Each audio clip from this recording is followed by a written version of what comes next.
Well, here we are, virus lockdown 2020, and I've used the time to rebuild this Honda Express NC50, first registered 1980, and it was in a hell of a state. It was really bad. There was a lot of rust on it, great deal of rust.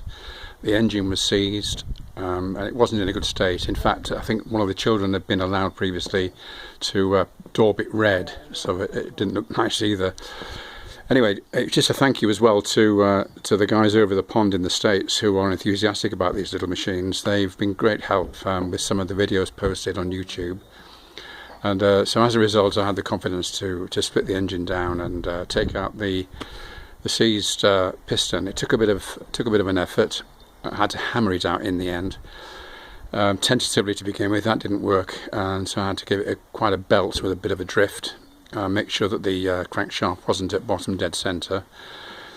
So I had to sort of jack up the cylinder a little bit and then just keep tapping it until eventually it came free. I've got the piston here, and it wasn't scored. The cylinder wasn't scored either. There's a lot of gunge around the piston rings, and it's almost as if it's kind of petrol varnish maybe that's solidified and just kind of jammed the piston in there. So thankfully when I tapped it out there was no damage to the bore, and I was able to just put a new piston, new rings in, and reassemble. I didn't have to, well, at least I chose not to put new crankcase, crankshaft seals in, because of course sometimes if they're worn you get air leakage into the two-stroke system, and that sort of weakens the mixture, but thankfully they've held fine. So I've got them if I need them. There's a fair amount of spares online. You can get spares here in the UK, Wemoto, which I think is World End Motors. Down in Shoreham in Sussex, they've got a decent spread of stuff. The basics, you know, piston, gaskets, a few rubbers, you know, Honda stuff that's generally available, you know, like lamps, you know, and that kind of thing. But the things you can't get, you know, like new wheels. You can't get wheels. You can't get the front stand, the front sort of luggage stand here. You can't buy that kind of stuff, and that was really rusty.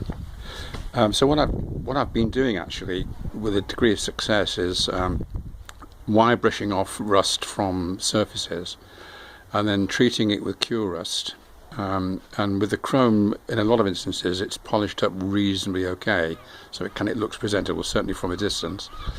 With the stuff that is really, really bad, like that front luggage rack, I treated it with cure rust, and then I used some great paint. It's Hammerite, the Hammer Effect silver paint, and you'll see there it's on the crank, on the gear, sorry, on the drive system here. But I also used it at the front here, just on the front of this rack, and it looks almost as though it's chrome. Obviously it's not as good a job, but it certainly looks a darn sight better than it did.